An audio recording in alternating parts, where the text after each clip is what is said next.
What do you do when there's a massive leak in your Airbnb? Here we go. So at like 3 a.m., my phone is blowing up with calls, and I'm like, all right, that can't be good.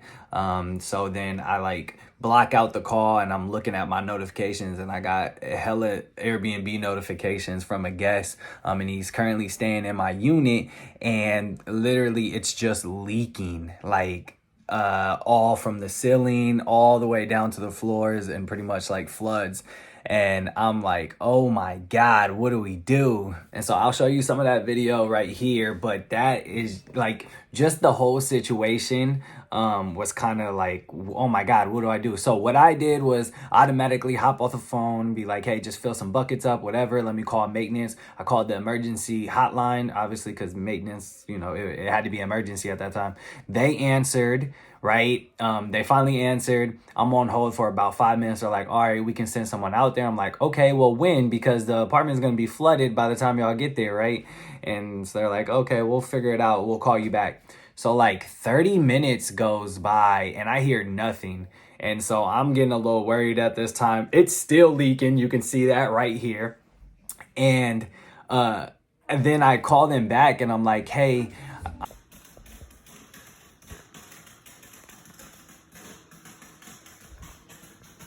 so I call them again and I'm like, hey, can I get an update? And it's a new person. And she's like, yeah, I actually don't even see like any report in here. Like there's been no request submitted is what she said. I'm like, wait, what? Like, so they didn't just push my stuff through. They said they were going to push me, to the top or whatever. So she had to submit another request. And then once she did that, they were able to get someone out there pretty quickly. I think it took maybe like an hour or something. They got someone out there. They couldn't figure out what was wrong. So there was just a lot of water coming from the ceiling. It was bubbling up. They originally thought it was the water heater. And then they went upstairs to because the unit above, they went upstairs, but couldn't get inside. Remind you, it's like still early in the morning, right? So they couldn't get inside. No one's answering the door upstairs. They even climbed the balcony on the back. So each place has like a porch. They went to the porch, climbed the balcony, couldn't get inside. I'm like, oh my God, like, are these people unalived? Like, what's going on up here? Did they leave something on? And I'm thinking the worst in my head because I'm like, this is crazy. Like, the unit is a very nice unit. Like, it's not outdated. It's these are really good apartment buildings. So I'm a little worried at this point. Anyways, thankfully, my guest was one of the best guests ever. Still left a 5-star review. Did not mention anything about this. He was checking out that morning, so it was kind of like an early alarm clock. It was 5 a.m. for him, and he was like, yeah, you were an early alarm clock. My alarm was set for 7 anyway. So, he was amazing. Then I had a guest supposed to be checking in 2 days after that, and I had to cancel. It was a $770 fee that I missed out on, and then I had another one that ended up being $300. So that's why it's a total of about $1,000 lost out.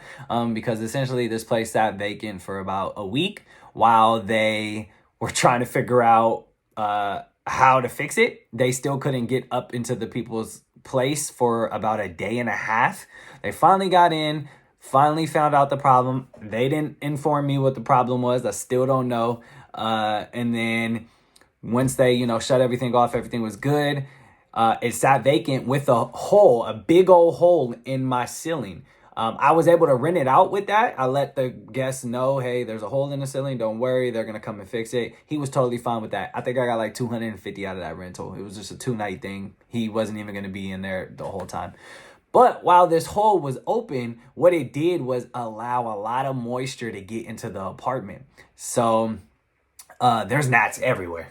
I'm like, oh my God, I'm just getting hit left and right, problem after problem. And so there's gnats everywhere. So then my next guest, which is a pretty big rental, she had rented for a while. So they cover up the hole, right? Next guest comes in, and immediately, like within a couple hours, she's like, hey, there's a lot of gnats in here. All right, mind you, my guest prior did not say anything. Like, did not say anything.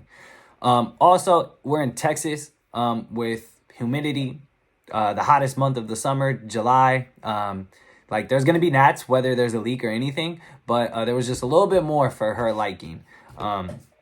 And so she's like, hey, there's a lot of gnats in here. We'd like a full refund. I was like, okay, cool. I'm so sorry about that. What would you, I'd happily give you the full refund right now. And make sure you guys find another place, like whatever you need. And she's like, oh no, like, we pretty much want a full refund and we're going to stay here.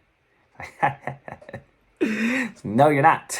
You either leave tonight or tomorrow. Whatever unused nights you do not stay, I will happily give you whatever refund you want for the night stay. But if you stay a night, I keep that night. And that's just that. Like, that's just how business works.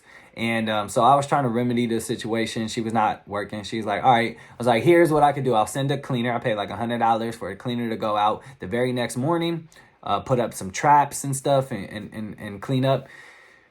The cleaner goes there and they meet with the people. The guests say nothing. Like, hey, can you touch this? And nothing, right? So the cleaner leaves, put the traps up and stuff. Everything seems to be going right. It's about 2 to 3 days past. Then I get another message from the guest and it's like, hey, there's still a gnat problem. Your cleaner didn't do anything but put traps up. I was like, well, you were there. You could have talked to them. Like, you didn't ask anything. I sent them to help you and you weren't no help, like, on what you wanted. So they put traps up to stop the problem. I don't know what you want me to do. But anyways, she's like, we want a refund. I'm like, all right, cool. You're going to head out today? We'll give you a full refund for the rest of the trip. She still had maybe 3-4 days left. So I was like, happy.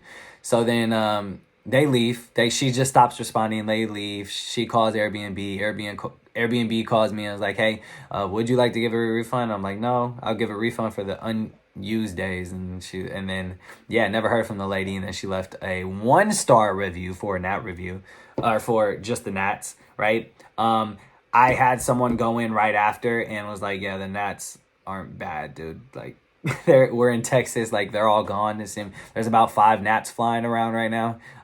So yeah, all the reviews after have been completely good. But that was, I feel like that one cost me some money, possibly more than $1,000, because if someone saw that review, they might have not have wanted to book, although that was only one bad review out of a lot of reviews and they're all 5 stars. So that was a crazy, I'd say that was a crazy couple weeks trying to figure out a leak in your Airbnb. It's a scary situation for sure.